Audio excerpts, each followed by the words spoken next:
ಸರ್ಕಾರಿ ಮಾದರಿಯ ಪ್ರಾಥಮಿಕ ಶಾಲೆ ಮಾಷಳ್ನಲ್ಲಿ ಸ್ವಾಮಿ ವಿವೇಕಾನಂದರ 162ನೇ ಜನ್ಮ ದಿನಾಚರಣೆ ಮಾಡಲಾಯಿತು. ಇದೇ ಸಂದರ್ಭದಲ್ಲಿ ವಿವೇಕಾನಂದ ಭಾವಚಿತ್ರಕ್ಕೆ ಪೂಜೆ ಸಲ್ಲಿಸಲಾಯಿತು.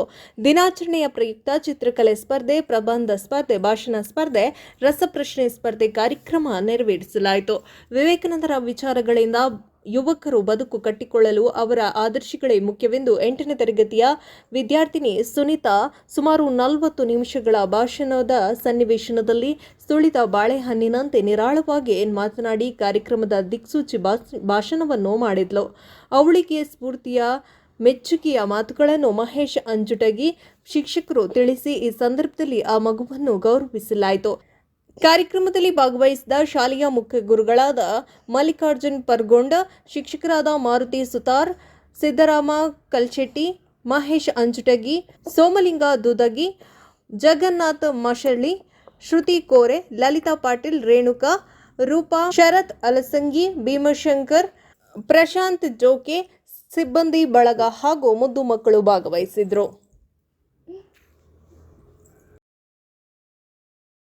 ವಿವೇಕಾನಂದರು ಒಂದು ಹೆಸರಲ್ಲ, ಅದೊಂದು ವಿದ್ಯುತ್ ಸಂಚಾರ. ಈ ದೇಶದಲ್ಲಿ ಲಕ್ಷಾಂತರ ಜನ ಯುವಕ ಯುವತಿಯರು ಇದ್ದಾರಲ್ಲ, ವಿವೇಕಾನಂದರು ಹೇಳಿದ್ರು, ನನಗೆ ಗೊತ್ತು ಈ ದೇಶದಲ್ಲಿ ಲಕ್ಷಾಂತರ ಜನ ಯುವಕ ಯುವತಿಯರು ಇದ್ದಾರೆ. ನಾನು ಕೇಳುವಂತ ಸಾಮರ್ಥ್ಯ ಕೇವಲ 10 ಜನರಲ್ಲಿ ಇರ್ಲಿಕ್ಕೆ ಮಾತ್ರ ಸಾಧ್ಯ. ಎಂತಹ ಸಾಮರ್ಥ್ಯ ಅಂದ್ರೆ ಉಕ್ಕಿನಂತ ನರ ಉಂಡಗಳು, ಕಬ್ಬಿನಂತ ಮಾಂಸಖಂಡಗಳು, ವಿದ್ಯುತ್ ಅಂತ ಬುದ್ಧಿಶಕ್ತಿ, ವಿದ್ಯುತ್ ಅಂತ ಇಚ್ಛಾಶಕ್ತಿ. ಅಗೋ ನೋಡು ಬೆಟ್ಟ ಅಂದ್ರೆ ನಿಂತ್ಕೊಂಡು ಬೆಟ್ಟ ನೋಡ್ಬಾರ್ದಂತೆ, ಸುಡಿ ಮಾತಾಡಿ ಸ್ವಾಮೀಜಿ ಅಂತ ಕೇಳಬೇಕಂತೆ. ಅಗೋ ನೋಡು ದೇಶ ಅಂದ್ರೆ ನಿಂತ್ಕೊಂಡು ದೇಶ ನೋಡ್ಬಾರ್ದಂತೆ, ದೇಶ ಕಟ್ಬೇಕೆ ಸ್ವಾಮೀಜಿ ಅಂತ ಕೇಳಬೇಕಂತೆ. ಇಂತಹ ಕೇವಲ 10 ಜನ ಯುವಕ ಯುವತಿಯರನ್ನ ಕೊಡಿ, 10 ದಿನದಲ್ಲಿ ಭಾರತವನ್ನು ಜಗತ್ತಿನ ಮುಂದೆ ವಿಶ್ವಗುರು ಭಾರತ ಮಾಡ್ತಾರೆ ಅಂತ ಹೇಳಿದ್ರು. ವಿವೇಕಾನಂದರು ಭಾರತ ಬಗ್ಗೆ ಅದೆಷ್ಟು ಅಭಿಮಾನ ಗೌರವವನ್ನು ಹೊಂದಿದ್ರಂದ್ರೆ, ಈ ಭಾರತವನ್ನು 2 ಬಾರಿ ಪಾದಯಾತ್ರೆಗೈದ್ರಲ್ಲ, ಅವಾಗ ಅವರಿಗೆ ಎಂತೆಂಥ ಸಂದರ್ಭಗಳು ಎದುರಾದವು ಗೊತ್ತೇ? ಒಂದು ದಿನ ವಿವೇಕಾನಂದರು ರಾಜನ ಅರಮನೆಯಲ್ಲಿ ಮಲಗಿದರೆ ಸ್ವತಃ ರಾಜ ಬಂದು ಅವರ ಕಾಲು ಒತ್ತಿದ್ದಂತೆ. ಮರುದಿನ ನೋಡಿದ್ರೆ ಈ ಪುಣ್ಯಾತ್ಮ ಯಾವುದೋ ಬಡವರ ಮನೆ ಮುಂದೆ ನಿಂತ್ಕೊಂಡು ಭವತಿ ಭಿಕ್ಷಾಂದೇಹಿ ಅಂತ ಕೇಳ್ತಿದ್ರಂತೆ. ಅಂದ್ರೆ ಒಂದು ದಿನ ರಾಜ ವೈಭೋಗ ಸಿಕ್ಕರೆ ಮತ್ತೊಂದು ದಿನ ಮರದ ನೆರಳೆ ಗತಿಯಾಗಿರ್ತಿತ್ತು. ಇಂತಹ ಅನುಭವಗಳನ್ನು ಉಂಡ ಸ್ವಾಮಿ ವಿವೇಕಾನಂದರು ದಿನಾಲು ರಾತ್ರಿ ಮಲಗುವಾಗ ಕಣ್ಣೀರಿಟ್ಟ ಮಲಗ್ತಿದ್ರಂತೆ. ಯಾಕಂದ್ರೆ ಜಗನ್ಮಾತೆ ಕೇಳ್ಕೋತಾರೆ, ಅಮ್ಮ ಜಗನ್ಮಾತೆ, ಎಂಥ ಭಾರತ ಸ್ಥಿತಿಗತಿ ಏನಾಗೈತಮ್ಮ, ನನ್ನ ಭಾರತೀಯರು ಎಂಥ ವೈಭೋಗ ಜೀವನವನ್ನು ನಡೆಸುತ್ತಿದ್ದರು, ಇಂತಹ ಭಾರತೀಯರಿಗೆ ಈ ಪರಿಸ್ಥಿತಿ ಬರ್ತಾ ಅಂತ. ಹೇಗಂದ್ರೆ ಒಂದು ಕಡೆ ಕಿತ್ತು ತಿನ್ನೋ ಬಡತನ, ವೃದ್ಧರು ತಮ್ಮನ್ನು ನೋಡ್ಕೊಳ್ಳಿಕ್ಕೆ ಯಾರು ಇಲ್ಲ ಅಂತ ಪರದಾಡ್ತಿದ್ದಾರೆ, ಮಕ್ಕಳು ಹಸಿವಿನಿಂದ ಒದ್ದಾಡ್ತಿದ್ದಾರೆ. ಇಂತಹ ಸ್ಥಿತಿಗತಿಗಳನ್ನು ಕಂಡು ವಿವೇಕಾನಂದರು ದಿನಾಲು ಮರುಗಿ ಕಣ್ಣೀರಿಡ್ತಿದ್ರಂತೆ. ಅಷ್ಟು ಹೊತ್ತಿಗೆ ಬ್ರಿಟಿಷರು ನಮ್ಮನ್ನು ಎಲ್ಲ ರೀತಿಯಾಗಿ ಲೂಟಿ ಮಾಡಿದ್ರು.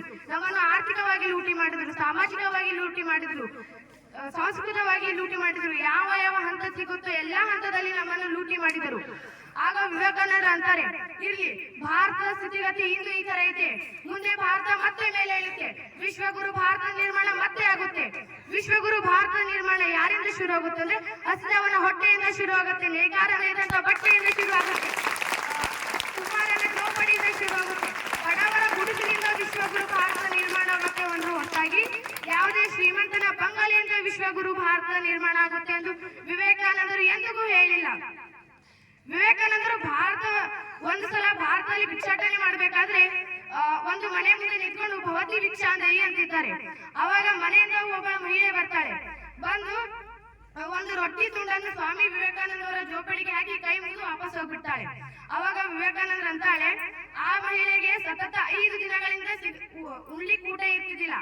ಅವಾಗ ವಿವೇಕಾನಂದರು ಅಂತಾರೆ, ಇಲ್ಲ, ಆ ಮಹಿಳೆಗೆ ಸತತ 5 ದಿನಗಳಿಂದ ಊಟ ಇಲ್ಲ, ಮಕ್ಕಳು ಹಸಿವಿನಿಂದ ಒದ್ದಾಡ್ತಿದ್ದಾರೆ, ಆ ಮಹಿಳೆ ಹಸಿವಿನಿಂದ ಇದ್ದಾಳೆ. ಇಂತಹ ಸಂದರ್ಭದಲ್ಲಿ ಈಗ ತಾನೇ ಸಿಕ್ಕಂತ ಒಂದು ತುಂಡು ರೊಟ್ಟಿಯನ್ನ ಯಾವುದೋ ಅನಾಮಧೇಯ ಸನ್ಯಾಸಿ ಬಂದು ಭವತಿ ಭಿಕ್ಷಾಂದೇಹಿ ಅಂದ ತಕ್ಷಣ ಈಗ ತಾನೇ ಸಿಕ್ಕಿರುವಂತಹ ರೊಟ್ಟಿಯನ್ನು ತಂದು ಅವನ ಜೋಪಡಿಗೆ ಹಾಕಿ ಕೈ ಮುಗಿದು ವಾಪಸ್ ಹೊಂಟೋಗ್ತಾಳಲ್ಲ. ಇಂತಹ ತಾಯಂದಿರು, ಇಂತಹ ಸಂಸ್ಕೃತಿ ಭಾರತದಲ್ಲಿ ಬಿಟ್ಟರೆ ಜಗತ್ತಿನ ಯಾವ ಮೂಲೆಯಲ್ಲಿ ಹುಡುಕಿದರೂ ಸಿಗುವುದಿಲ್ಲ ಎಂದು ಹೇಳಿದರು.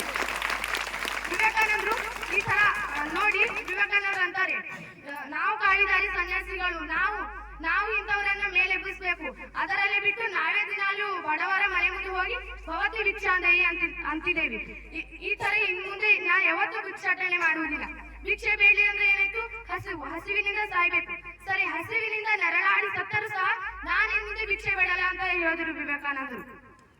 ಅವಾಗ ವಿವೇಕಾನಂದರು ಹೇಳ್ತಾರೆ, ಹೀಗೆ ಹೇಗೆ ಒಂದು ಹಿಮಾಲಯ ತಪ್ಪಲಿನಲ್ಲಿ ಹೋಗಿ ತಪಸ್ಸಿ ಕೂತ್ಬಿಡ್ತಾರೆ. ಅವರು ತಪಸ್ಸಿ ಕೂತ ಕೆಲವೇ ಕ್ಷಣದಲ್ಲಿ ಒಂದು ಜೋರಾಗಿ ಶಬ್ದ ಆಗುತ್ತೆ.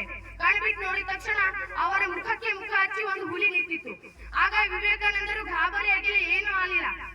ಆವಾಗ ಜಗನ್ಮಾತೆಗೆ ಕೇಳ್ಕೊತಾರೆ, ಅಮ್ಮ ಜಗನ್ಮಾತೆ, ನೀನು ಎಷ್ಟು ಕರುಣಾಮಯಿ ಅಮ್ಮ, ಇವತ್ತು ನನಗೂ ಹಸಿವಾಗಿದೆ, ನನ್ನ ಎದುರು ನಿಂತಿದ್ದ ಹುಲಿಗೂ ಹಸಿವಾಗಿದೆ. ನಾನಂತೂ ಇಬ್ಬರಲ್ಲಿ ಒಬ್ಬರು ಹೊಟ್ಟೆ ತುಂಬಿಸ್ಬೇಕಂತ ನಿರ್ಧಾರ ಮಾಡಿ, ನಾನಂತೂ ಅದನ್ನ ತಿಂದು ನನ್ನ ಹೊಟ್ಟೆ ತುಂಬಿಸ್ಕೊಳಕ್ ಆಗಲ್ಲ, ಅದುವೇ ನನ್ನನ್ನು ತಿನ್ನ ಅದರ ಹೊಟ್ಟೆ ತುಂಬಿಸ್ಕೊಳ್ಳಿ ಅಂತ ಹೇಳಿ ಮರಳಿ ಮತ್ತೆ ಜ್ಞಾನ ಕೂತ್ಕೋತಾರೆ. ಆಗ ಹುಲಿ ಕೆಲವು ನಿಮಿಷಗಳ ತನಕ ಅವ್ರ ಮುಖ ನೋಡ್ಕೆ ಏನೂ ಮಾಡ್ಲಾರ್ದೆ ಅವ್ರಿಗೆ ಕೇಳಿಸೋದಿಲ್ಲ. ಹೀಗೆ ಅರ್ಧ ಗಂಟೆ ಆಯ್ತು, 1 ಗಂಟೆ ಆಯ್ತು, 1.25 ಗಂಟೆ ಆಯ್ತು, 2 ಗಂಟೆ ಆಯ್ತು. ಕೆಳಗೆ ಶಿಷ್ಯ ಸನ್ನೆ ಮಾಡ್ತಿದ್ದಾನೆ, ವಾಚ್ ತೋರಿಸ್ತಿದ್ದಾನೆ, ವಿವೇಕಾನಂದರೇ ಸಮಯ ಆಗಿದೆ ಸಾಕ್ ಬಿಡಿ ಅಂತೆ. ಆದ್ರೂ ವಿವೇಕಾನಂದರು ಅವ್ರು ಎಷ್ಟು ಮಗ್ನರಾಗಿದ್ದಾರೆ ಅಂದ್ರೆ ಸಮಯ ಹೋಗಿದ್ದೇ ಅರಿವಾಗಲ್ಲ. ಹೀಗೆ 2 ಗಂಟೆ ಆಯ್ತು, 2.25 ಗಂಟೆ ಆಯ್ತು, 3 ಗಂಟೆ ಆಯ್ತು. ಅವಾಗ ಕೆಳಕುತ್ತಂತ ಶಿಷ್ಯ ಈಗ ಏನು ಮಾಡ್ಲಿಕ್ಕಾಗಂತ ಎದಕ್ಕೆ ಸ್ಟೇಜ್ ಮೇಲೆ ಬರ್ತಾನೆ. ಬಂದ ಬಳಿಕೆ ವಿವೇಕಾನಂದರನ್ನ ಚೂರು ಅಳಗಾಡ್ತಾನೆ. ಹೇಳ್ತಾನೆ, ಏನ್ ಸ್ವಾಮೀಜಿ ಅರ್ಧ ಗಂಟೆ ಮಾತಾಡ್ತೀನಿ ಅಂದಿದ್ರ, 3 ಗಂಟೆ ಆಯ್ತು ಮಾತಾಡ್ತಿದ್ರ, ಸಾಕ್ ಬಿಡಿಯತ್ತಾರೆ. ಅವಾಗ ವಿವೇಕಾನಂದರು ಜೋರಾಗಿ ನಗ್ಲಕ್ಕ ಪ್ರಾರಂಭ ಮಾಡ್ತಾರೆ. ಎದುರು ಕೂತಂತ ಜನರು ಸಹ ಗಾಬರಿಯಿಂದ ನೋಡ್ತಾರೆ, ಯಾಕೆ ಸ್ವಾಮಿ ಈಗ ಜೋರಾಗಿ ನಗ್ಲಿಗತ್ತಿರತ್ತೆ. ಅವಾಗ ವಿವೇಕಾನಂದ್ರ ಅಂತಾರೆ, ಈತ ಹೇಳ್ತಿದ್ದಾನೆ ನಾನು 3 ಗಂಟೆಯಿಂದ ಮಾತಾಡ್ತಿದ್ದೀನಂತೆ, 3 ಗಂಟೆಯಿಂದ ಮಾತಾಡ್ತಿದ್ರು ಇನ್ನು ನನ್ನ ಭಾರತ ಇಂಟ್ರೊಡಕ್ಷನ್ ಕೇಳಿ ಮುಗಿಸ್ಲಿಕ್ಕೆ ಆಗಿಲ್ಲ ಅಂತ ಹೇಳಿದ್ರು. ಇನ್ನು ಅದೆಷ್ಟು ಭಾರತದ